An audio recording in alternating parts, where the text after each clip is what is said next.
Hi, today I'm working on a GRE essay practice, and I've got this website pulled up. Prepscholar.com has the 328, it says, official GRE essay topics. And there are two types of essays on the GRE. There's the issue and there's analyze the argument. So the first here, analyze the issue. There are six categories of topic. Here we're looking at the second category, agree or disagree with a recommendation. So I've chosen one here, one of the 5 topics in this list.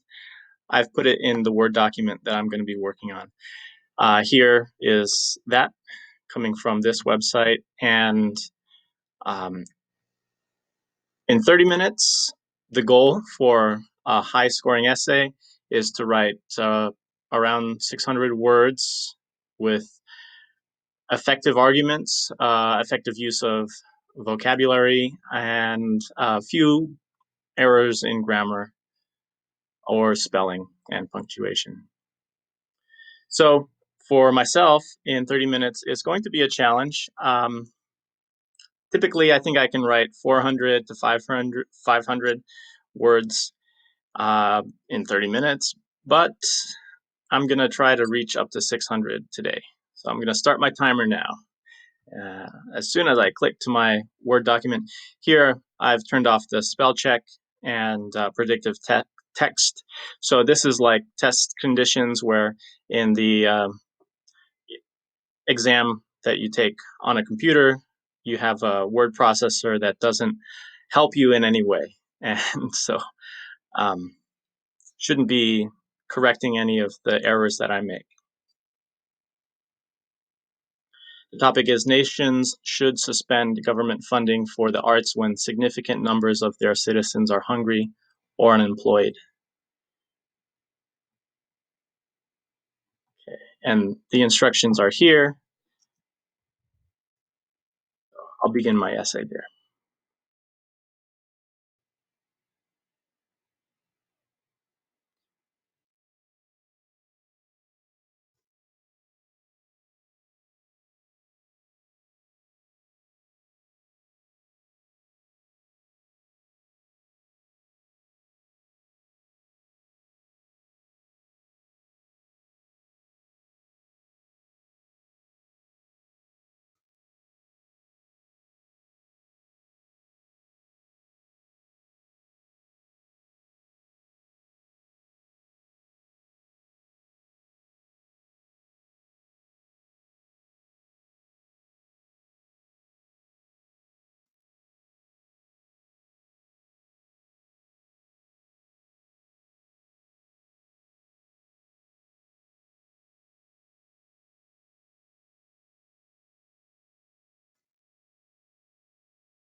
Okay, I'm looking at my watch and I'm just 30 seconds under 30 minutes. So um, I'm fairly satisfied with what I've done and I don't have much time left to edit. So that's just 30 minutes now.